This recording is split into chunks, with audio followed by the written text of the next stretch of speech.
so. I think so. All right, come in. Find your seat. Find your seat. Find your seat. All right. Hey, seventh grade guys, you gotta be cool. There's older kids here. You gotta be cool. Be cool. All right, come on in. Find your seat. Seniors are in the middle.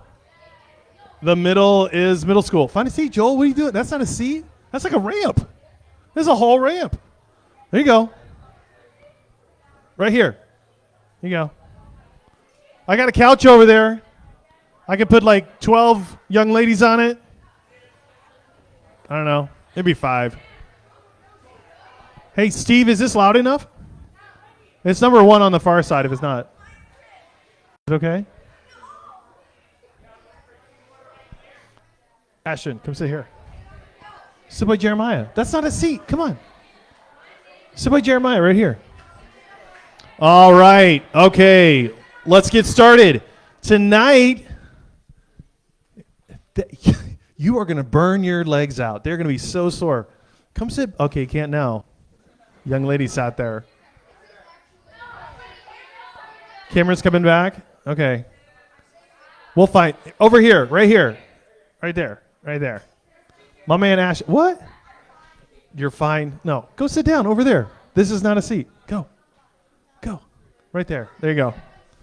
Thank you. All right. Tonight, we've got the seniors are in the building.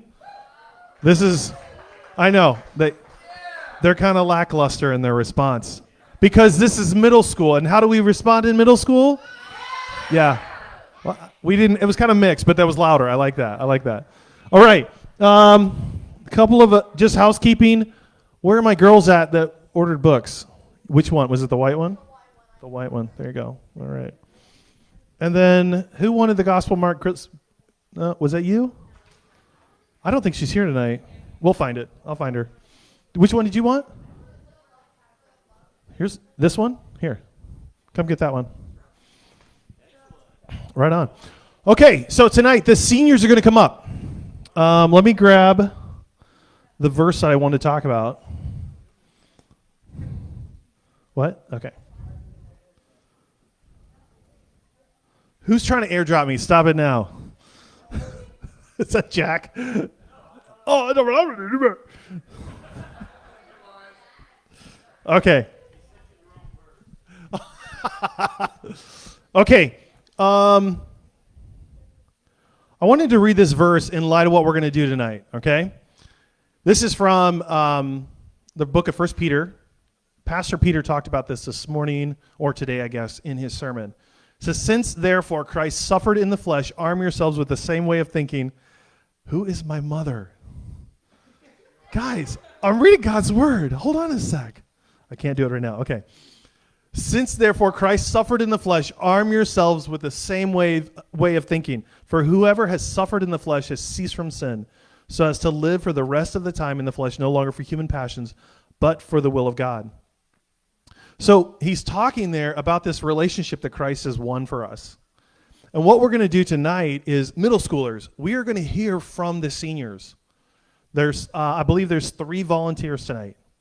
And they're going to share with us, not like, the good and bad, the ugly.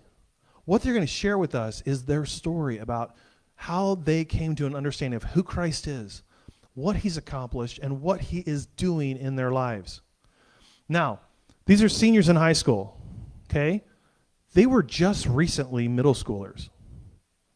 I know, I'm like, whoa. They were just recently middle schoolers, so they know where you're at. They know what you're going through. They know what it's like to be, the kid on the outside or the kid on the inside, the cool kid, the not the cool kid, right? So what they're going to do, though, is amidst all the different life circumstances, they're going to talk to you about Jesus, who he is, what he's accomplished in their lives, and what he is doing in their lives now, all right? So what we're going to do is we're going to hear from them. I think Mr. George is going to come up. He's going to explain what they're going to do. 3 of them are going to tell their stories, and then we're going to break up into our life groups, okay? In life groups, the seniors are going to lead life group for you. So, specifically 7th grade guys, because you're with me, we're going to show big respect, right? We're going to listen well. Right on? Right on? Ladies, I don't know what you guys do anyway, so it'll be great, I'm sure. 8th grade guys, I know you'll hold the bar. You'll do a great job. Listen to your seniors, okay? Small group leaders, middle school small group leaders, you guys can just hang back. You can listen. Your job is to make sure that the senior leaders and the seniors don't commit heresy, really. That's just have a big Bible ready to thump them or something. I don't know how that works. Okay?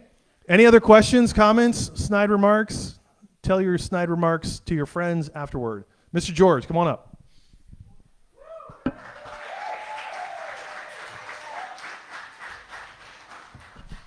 Since I'm tall, I don't have to stand on the stage. Just kidding. I do like those socks. That was a good win.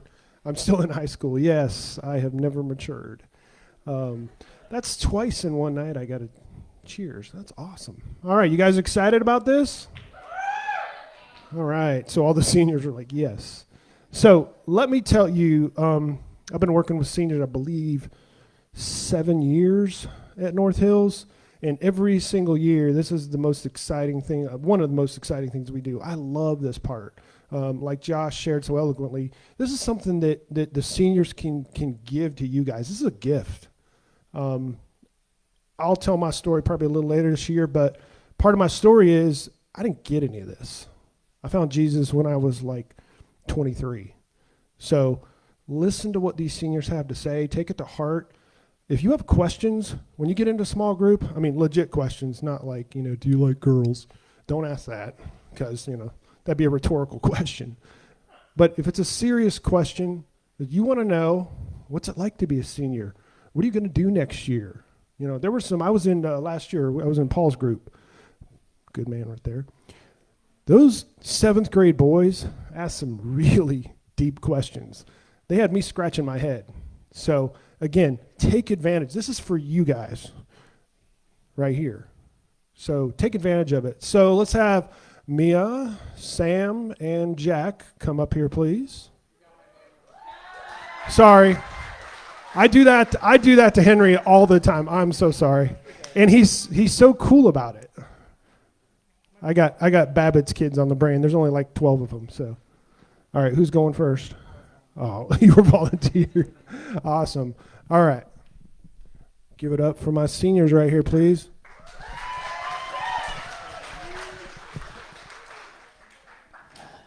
Hello. I was volunteered first, so bear with me, please.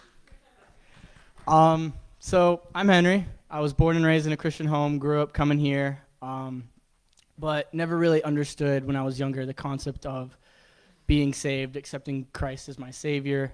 And I just kind of thought it was something you say at church. So I just kind of said it at church whenever somebody asked, like, hey, your sibling got saved, are you? I was like, yeah, I am.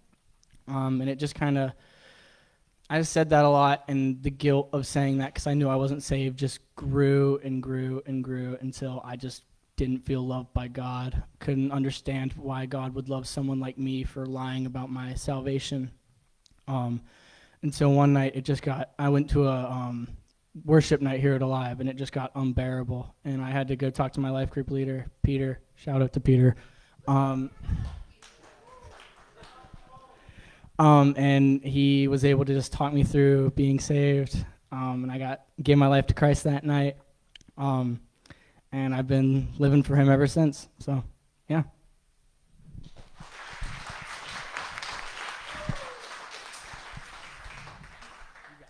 I'm Jack, and last time I gave my testimony, it was in front of a ton of people who didn't speak English, so it was way easier. And so I grew up in a Christian home. I got saved when I was 5. It might have been kind of like I just wanted to be, because I went to Hampton Park, and that was just like a big thing. Like you get saved, and they would announce it in your class, and it was just a big thing. But I do feel like I did understand it, at least a little bit. And I got baptized when I was 10. But before that, we moved, and that was not as big of a struggle for me. But moving across, we moved from here to Indiana. And moving there was just kind of crazy, but at the same time, like, you know, you're young, so it doesn't really matter as much. But moving back here, really, what felt like messed up my life. And there was just an anger in general with my family and with my dad, and just all kind of things that had happened, and with God. And so kind of just moving around, moving schools, moving churches was kind of rough.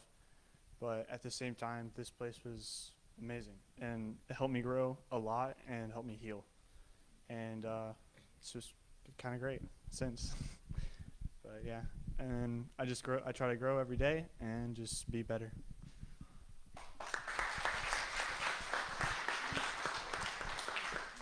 Oh God. Okay, bear with me. I do not like public speaking, but my name's Mia. I also grew up in a Christian home. Always knew the gospel. Very thankful for that. It was always, very big to my parents. So it was really important to me, just because it was important to them.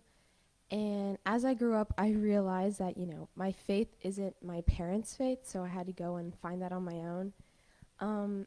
And I'm on that journey right now, and it's hard, but I'm learning so much, and I can say that I've seen God working in my life, and I'm very thankful for that.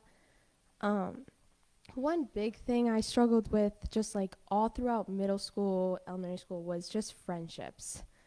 I grew up playing club sports, public school, and it was really hard to find Christian people that I connected with. And I didn't give it importance. So it became a really big problem in middle school. I didn't give that importance, and I just focused on popularity and fitting in and just having as much fun as possible. And I did all of that. I had a lot of fun, and I did all those things, but I was probably the most insecure and the least happy during those years. And it wasn't until I went to high school that I realized how important Christ-centered friendships are. And because I was forced to leave those friends and make new friends. And God just gave me some of the most God-fearing, loving people in my corner. And I'm so thankful for that, because I can't imagine this past year, because I've gone through some crap, and I can't imagine this past year without those kind of people. So my advice to y'all would just be to value those Christ-centered friendships, because they're so important, and to take advantage of the people you have here, because I didn't pour into those friendships, and I wish I would have. But yeah, that's a little bit of my story.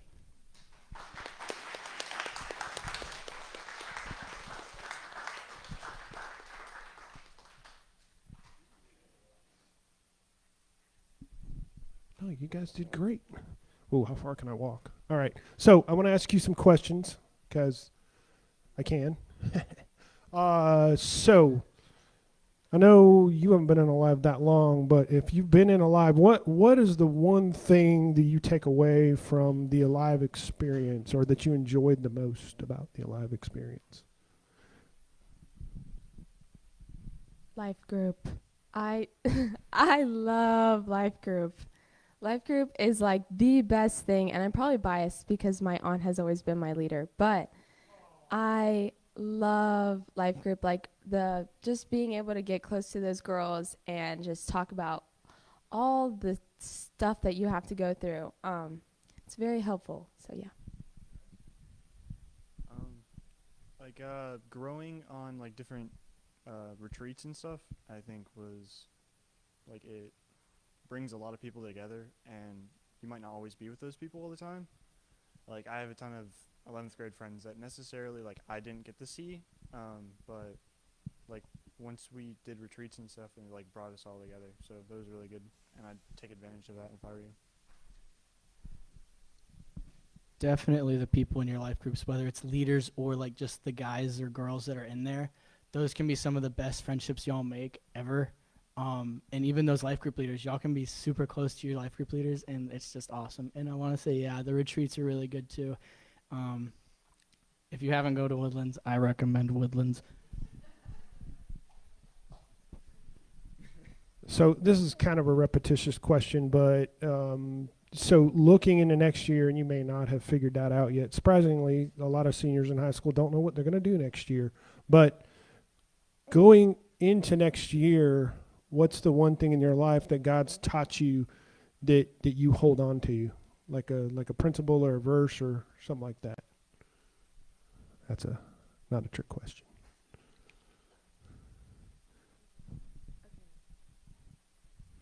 One thing I've had to remind myself just these past couple months with applying to colleges and everything, is that God's plan is God's plan, and if He doesn't want you somewhere, it's just not going to happen, and like you can't mess it up. So it just gives you a lot of peace, because I mean, if I apply somewhere and I don't get in, God didn't want me there. So something good to hold on to.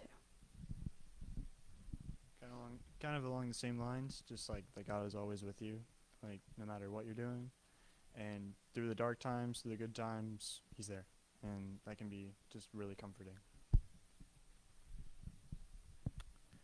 Along the same lines, he is always there. My thing would probably be don't fear the future, because that's a big one for a lot of seniors I know, and I'm struggling with that a little bit right now.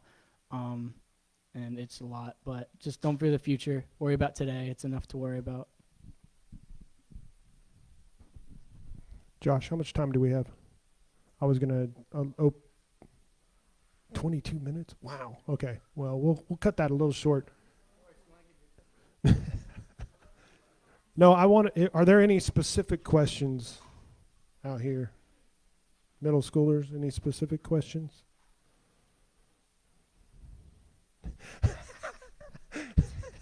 I won't repeat that, Mia. All right. Well, let's break a little early. You want me to just break them up? All right. So I kind of need to know where people meet, because 7th grade boys did K5. 7th grade girls stay here.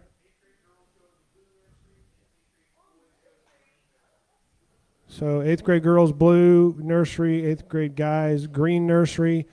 Leaders, female leaders, see Pilar. Male leaders, come see me so we can talk about breaking up. All right, you are dismissed. These seniors will be up here if you have any questions.